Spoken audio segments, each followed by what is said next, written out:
আল্লাহ পাক তার কবরের আযাব মাফ করবেন, কবরের শাস্তি। এই সূরা তার জন্য সিকিউরিটি গার্ড হবে, সিকিউরিটি গার্ড। হ্যাঁ, সূরা ইয়াসিন কোরআন শরীফের একটা খ্যাতিমান সূরা। কোরআন শরীফের এই সূরাকে নবী আলাইহিস সালাম হাদিসের মধ্যে বলেন যে সূরা ইয়াসিন হলো কোরআন শরীফের হাড়। সুবহানাল্লাহ বলবেন না? খুশি না আপনারা? সূরা ইয়াসিন কোরআন শরীফের হৃৎপিণ্ড।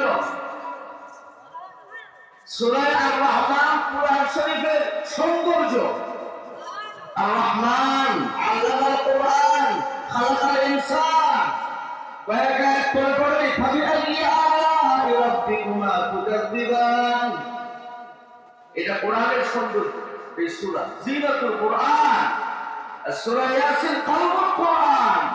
ইন্না লিকুল্লি শাইইন কলবান ওয়া কলবুল কোরআন সূরাতুল ইয়াসিন। সুবহানাল্লাহ, আলহামদুলিল্লাহ, সুবহানাল্লাহ। সূরা মুলকের প্রথম আয়াতে আল্লাহ বলেন, সেই মহান সত্তা বড়ই বরকতময়, যার হাতে সার্বভৌমত্ব, যার হাতে সকল ক্ষমতা। সুবহানাল্লাহ বলেন। এটা বিশ্বাস করবেন। আপনার দল পড়ে আগে কোরআন, আপনার দল পড়াটা যেন কোরআন নির্ভর হয়। আপনার দল কোরআন নির্ভর হবে, কোরআন দল নির্ভর হবে। কোরআন কোন ব্যক্তি নির্ভর নয়।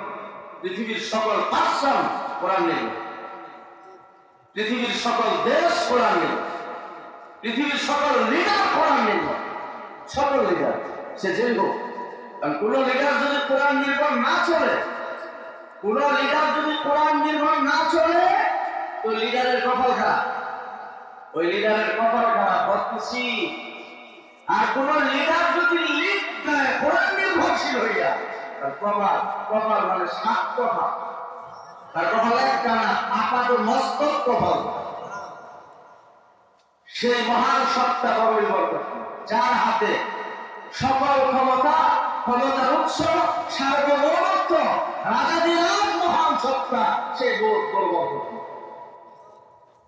আল্লাযী খালাকাল মাউতা ওয়াল হায়াতা, যে মহান সত্তা জীবন এবং মরণকে সৃষ্টি করেছে। জীবন মরণ কার সৃষ্টি? জীবন মরণ কার সৃষ্টি?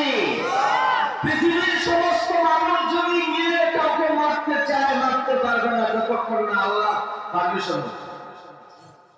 পৃথিবীর সকল মানুষ যদি কাউকে বাঁচিয়ে রাখতে চায়, সম্ভব হবে না যদি আল্লাহ বাঁচিয়ে না। পৃথিবীর সকল মানুষ যদি আমার কোনো উপকার করতে চায়, পারবে না যদি আল্লাহ না চায়। পৃথিবীর সকল মানুষ যদি আমার ক্ষতি করতে চায়, পারবে না যদি আল্লাহ না চায়। এটা আকীদা, এটা মনোজগতে লালন করতে হবে মৃত্যুর আগ পর্যন্ত। এই আকীদা নিয়ে যদি আপনি মৃত্যুবরণ করতে পারেন, মওতের সময় আল্লাহ পাক আলটিমেটলি অটোমেটিকলি আপনার জবানে জারি করে দিবেন, লা ইলাহা ইল্লাল্লাহ মুহাম্মাদুর রাসূলুল্লাহ। কেন? আপনি সারা জীবন ইলাহের গোলামি করছেন, আপনি সারা জীবন রবের গোলামি করছেন। আপনি রব ছাড়া কারো মানসা বুঝেন নাই, আপনি ইলাহ ছাড়া কারো ইচ্ছা পূরণ করেন। আপনি যদি আল্লাহর কোনো বান্দার ইচ্ছা পূরণ করছেন, সেখানে আল্লাহ জড়িত। আমি আমার বিবির অধিকার পূরণ করবো, এখানে আল্লাহ জড়িত। আমি আমার বিবির অধিকার কেন আদায় করছি? কারণ আল্লাহ আমাকে দায়িত্বশীল বানিয়েছেন। আমি আমার ছেলেদের অধিকার কেন পূরণ করছি? আমি তাদের জিম্মাদার, আল্লাহ আমাকে জিম্মাদার বানিয়েছেন। মাঝখানে আল্লাহ আছে, আল্লাহ ছাড়া কিছু নেই। সবখানে সব জায়গায় আল্লাহ আছে। জীবনে আল্লাহ আছেন, মরণে আল্লাহ আছেন না? কি মহাসত্যকে আল্লাহ ফুটিয়ে তুলছেন সূরা মুলকের প্রথম দিকে। আল্লাযী খালাকাল মাউতা ওয়াল হায়াতা লিয়াবলুয়াকুম আইয়ুকুম আহসানু আমালা। যে মহান সত্তা তোমাদের জীবন মরণ সৃষ্টি করে দিয়েছে, আগে মরণ পরে জীবন। খালাকাল মাউতা ওয়াল হায়াতা, বেসিক্যালি ধারাবাহিকভাবে আগে না জীবন পরে না মরণ। কিন্তু আল্লাহ আয়াতে আগে মৃত্যুর কথা পরে জীবনের কথা কেন বলেন? মুফাসসিরিনে কেরাম এক চমৎকার জবাব দিয়েছেন। বর্তমান বিজ্ঞান এটা আমাদেরকে আরো বোঝা সহজ করে দিয়েছে।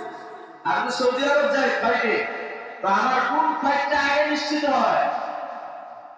আসামটা যাওয়ারটা করে আগে আসারটা কনফার্ম হয়। তাহলে আমাদের যে যেতে হবে এটাই নিশ্চিত।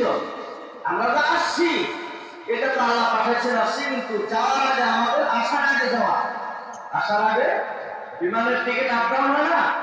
আল্লাহ তাআলা আমাদেরকে দুনিয়াতে মুসাফির বানিয়ে পাঠিয়েছেন। আমাদের মরণ সুনিশ্চিত, মৌতের ভয় দেখিয়েছেন আল্লাহ। জীবনের সে মৌতকে বেশি মনে করো। বেঁচে থাকাটাই আশ্চর্যের না, বেঁচে থাকাটাই আশ্চর্যের, মৃত্যুবরণটাই স্বাভাবিক। মৃত্যুটাই স্বাভাবিক, বেঁচে থাকাটাই অস্বাভাবিক। সুবহানাল্লাহ বলেন।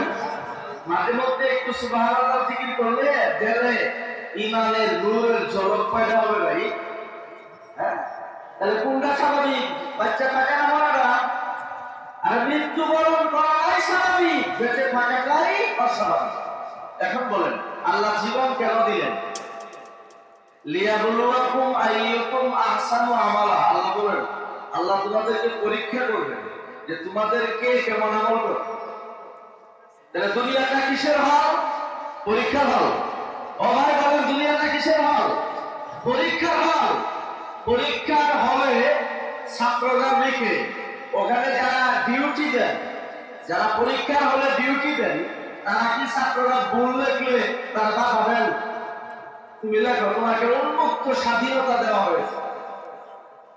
ঠিক এখানে আল্লাহ যে আমাদেরকে দুনিয়াতে পরীক্ষা হলে পাঠিয়েছেন, এখানে আমরা যারা ছাত্র পরীক্ষা দিচ্ছি, প্রত্যেক মুমিনের ছাত্র পরীক্ষার হলে যদি আমি ভুল করি, তো উলামায়ে কেরাম আমাদেরকে দইরা বুঝাইয়া শিখিয়ে দেন যে ভাই আপনি এটা পরীক্ষার এই প্রশ্নের আনসারটা ভুল করতেছেন, আপনি সঠিক করতে আসেন। দুনিয়ার পরীক্ষা হল, দুনিয়ার সাধারণ পরীক্ষা হল, প্রাতিষ্ঠানিক পরীক্ষা হল, আর আল্লাহর পক্ষ থেকে আমরা যে পরীক্ষা হলে আসলাম, এই দুই হলের মাঝে ব্যবধান আছে কি নাই বলেন? কি ব্যবধান? প্রতিষ্ঠানের প্রাতিষ্ঠানিক হল রুমে ছাত্র ভুল লিখলে তাকে সতর্ক করা হয়, কিন্তু দুনিয়া নামক পরীক্ষার হলে মানুষেরা আল্লাহর পরীক্ষায় ভুল করলে আল্লাহর পক্ষ থেকে মনোনীত নির্বাচিত ব্যক্তিবর্গরা তাকে সংশোধন করিয়ে দেন এবং সতর্ক করেন। আর এই কাজ করার জন্য আল্লাহ পাক যাদেরকে দুনিয়াতে পাঠিয়েছিলেন তাদেরকে জানি কি বলা হয়? নবী রাসূল। কি বলা হয়? নবী রাসূলদের কাজ কি ছিল? দাওয়াত। এবং দাওয়াত দেওয়ার পরে যারা দাওয়াত মানত না, ভুল পথে চলতো, তাদেরকে ভুল পথ থেকে ফিরিয়ে আনতেন এবং বুঝিয়ে দিতেন এটা জাহান্নামের পথ, এটা জান্নাতের পথ। কিন্তু এরপরেও তারা অধিকাংশরাই নবী রাসূলের কথা মানে না। মানছে? তাহলে দুনিয়াতে আল্লাহ পাক আমাদেরকে কেন পাঠিয়েছেন বলেন? এটা পরীক্ষা হল। কিসের হল? পরীক্ষা হল। আল্লাহ আমাদেরকে জন্য পাঠিয়েছেন। আমি তর্জমা করতেছি শুধু, তাফসীরের মহল এটা না, এটা তাফসীর করার জায়গা না। আমি তো এখানে প্রথম মঞ্চে ওঠার সময় আমার মনটা ভেঙে গেছে এই পরিবেশ দেখে। পরিবেশ যদি সুন্দর থাকে তো কথা বলা হয়, আল্লাহ পক্ষ থেকে আল্লাহ দান করে। কারণ এখানে আমি মৌলভী নাসির আহমদের কোনো ক্ষমতা নাই আপনাদেরকে দিন সম্পর্কে কিছু বলা, যদি আল্লাহ আমাকে বলা সহজ না করে। এবং আমি কোনো সময় কোনো প্রোগ্রাম নির্দিষ্ট একটা সাবজেক্ট নিজের ব্রেনে আমি কখনো স্থির করি না এই বিষয়ের কথা বলবো। এটা আমার ব্যক্তিগত অভিযোগ। আমি আল্লাহর নাম নিয়ে বসি, আল্লাহ আমাকে যা বলার তাই বলি। লিয়াবলুয়াকুম আইয়ুকুম আহসানু আমালা ওয়া হুয়াল আজিজুল গফুর। এটা একটা আকীদা। আল্লাহ বলেন সেই বরকতওয়ালা মহান সত্তা পরাক্রমশালী এবং ক্ষমাশীল। কিশালী? পরাক্রমশালী, আজিজ। আর গফুর মানে ক্ষমাশীল। এর অর্থ কি? দুনিয়াতে আমি তোমাদেরকে পাঠালাম, যারা আমার নির্দেশ মোতাবেক চলছো না, আমি তোমাদের অ্যাকশনে যাবো, অ্যাকশনে আজিজ। এবং তোমাদের অ্যাকশনে যাওয়ার বেলায় আমি কোন ব্যক্তিকে ডোন্ট কেয়ার করব। দুনিয়ার এমন কোন শক্তি নাই, এমন কোন ক্ষমতা নাই যার বিরুদ্ধে আমি তোমার অ্যাকশনে যাওয়ার ক্ষমতা, এমন কোন সত্তাই নাই। আর দুনিয়াতে যারা আল্লাহ হুকুমের বিরোধিতা করছে, আবার কিছু হুকুম পালনও করেছে, আল্লাহ বলেন আমি আমার সে সেই পাপী তাপী বান্দাদেরকে ক্ষমা করে দেব, আমার ক্ষমা করা কেউ রুখতে পারবে না, কেউ ফিরে দিতে পারবে। বলে রাখুন, আল্লাহ যদি দুনিয়ার সমস্ত গুনাহগারদেরকে মাফ করে দেন, কেউ ঠেকাইতে পারবে? আল্লাহ যদি দুনিয়ার সমস্ত পাপিষ্ঠদেরকে জাহান্নামের আগুনে নিক্ষেপ করে দেন, কেউ উপরে যেতে পারবে? কেউ ফিরে যেতে পারবে না। এই মহা সত্য কথাই আল্লাহ এখানে বলেছেন, ওহুয়াল আজিজুল গফুর আল্লাযী খালাকা সাবআ সামাওয়াত। আল্লাহ কেমন ক্ষমতাশীল, আল্লাহ কেমন পরাক্রমশালী, যে মহান সত্তা এই সাত আকাশকে স্তরে স্তরে পয়দা করেছেন। কয় আকাশ? ও ভাই, কয় আকাশ? সাত আকাশ। এই আকাশের দিকে যদি আপনি তাকান, এই আকাশের মধ্যে কোনো ছিদ্র, কোনো ফাঁক ফোকর দেখতে পাবেন? কোন নিখুঁত ভাবে আল্লাহ তাআলা আকাশ সৃষ্টি করেছেন। الذي خلق سبع سماوات طباقا ما ترى في خلق الرحمن من تفاوت। এই আকাশ সৃষ্টিতে কোন উঁচা নিচা আছে? ভাই বলেন, এই আকাশ যে আল্লাহ সৃষ্টি করেছেন, এই আকাশে এত সুন্দর লেভেলের ছাদ বানিয়ে দিয়েছেন, এই ছাদের নিচে কোন উঁচা নিচা আছে? মা তারা, তুমি দেখবে না হে মুহাম্মদ, হে দুনিয়ার মুহাম্মদের উম্মতেরা, তোমরা কেউ এই আকাশ সৃষ্টিতে দেখতে পাবে না এই ছাদের নিচে লেভেলিং পুরো উঁচা নিচা। এই যে নিখুঁত কারিগর মহান আল্লাহ তাআলা, এর দ্বারা আল্লাহ তাআলা অসীম কুদরত প্রমাণিত হয়। এটাই প্রমাণ বহন করে যে মহান আল্লাহ সকল ক্ষমতার মালিক, ক্ষমতার মূল উৎস আল্লাহ, সকল সার্বভৌমত্বের একক সত্তা, সত্তাধিকারী একমাত্র মহান আল্লাহ। মালিক মালিক করি আমরা, জমি জমি করি, টাকা টাকা করি, গাড়ি গাড়ি করি, বাড়ি বাড়ি করি, এ বাড়ি এ গাড়ি এ টাকা এ জমি জমা এ সম্পদ, এত কিছুই আমার না, এগুলো মালিক তো আমি না, মালিক তো মহান আল্লাহ। এটা মুমিনের আকীদা, এটা মুমিনের আকীদা, বিশ্বাস। এর বিপরীত যদি কারো বিশ্বাস থাকে তো সেটাকে বলা হয় ভ্রান্ত বিশ্বাস। আর ভ্রান্ত বিশ্বাসী হয়ে যারা কবরে প্রবেশ করবে তাদের ঠিকানা তো বুঝেনি আপনারা, মাওয়াহুম জাহান্নাম। আর যারা বিশুদ্ধ আকীদা, সুস্থ আকীদা পোষণ করে সে অবস্থাতে যারা মৃত্যুর কোলে ঢলে পড়বে তাদের ঠিকানা জান্নাত। আল্লাহ ঘোষণা করেছেন মাওয়াহুম জান্নাত, ফাইনাল জান্নাতা হিয়াল মাওয়া, তাদের ঠিকানা জান্নাত।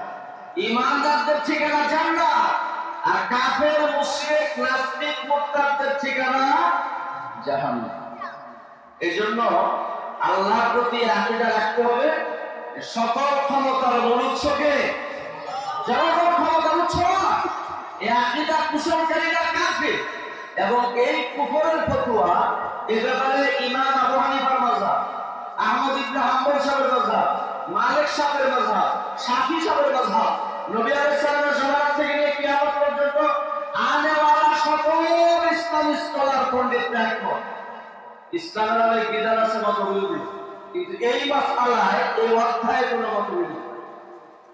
যারা আল্লাহর জন্য ক্ষমতা সবকিছুকে সাব্যস্ত রাখে এবং আল্লাহকেই ক্ষমতার উৎস মনে রাখে, এর সঙ্গে মিল হিদায়াতের মূল উৎসকে বলেন কে?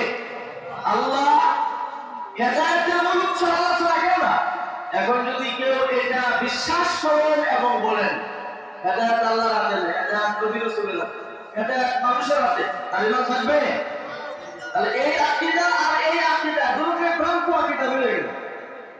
সুতরাং আল্লাহ সত্তা, আল্লাহ সত্তাটা আল্লাহ থেকে, আল্লাহর কোনো অস্তিত্ব ব্যাপার নেই। আল্লাহ সমস্ত কায়নাতের সৃষ্টিকর্তা এবং এই যে বিশাল কায়নাত আল্লাহ সৃষ্টি করেছেন, জগৎ তো একটা না, মানব জগৎ, জিন জগৎ, পশু জগৎ, এই নবমণ্ডল জগৎ, ভূমণ্ডল জগৎ, সাগর মহাসাগর জগৎ, কত জগৎ, এই সকল জগতের একমাত্র স্রষ্টাকে। এখানে আল্লাহর সাথে কোনো পার্টনারশিপ আছে, কোনো শেয়ার আছে? আল্লাহ কি শরীক নিয়ে কেমন করছেন নাকি আপন বড় করছেন? সুতরাং সৃষ্টি যার, ক্ষমতা তার, কর্তৃত্ব তার, আইন তার, বিধান তার। আগে আমার দল আর লিডার না, আগে কোরআন শব্দ। আমার দল আমার লিডার কোরআন নির্ভর। কোরআন কোন দল কোন লিডার নির্ভর নয়। কথা বুঝতে পারছেন? পৃথিবীটাই কোরআন নির্ভর, আর কোরআন কার কালাম। সুতরাং আমাদের সবাইকে জীবনের সকল অধ্যায়ে কার নির্ভর করুন। জীবনের কোন বিভাগে যদি আল্লাহ ব্যতীত কারো আমি নির্ভর করি, তাহলে আমার ইমান নিয়ে প্রশ্ন। বুঝতে পারছেন কথা? মেয়াজ কষ্ট করবেন কেন? ওনাকে কথা বলে আমরা না একটু কথা বলে না না আপনি একটু বসে থাকতে পারবেন।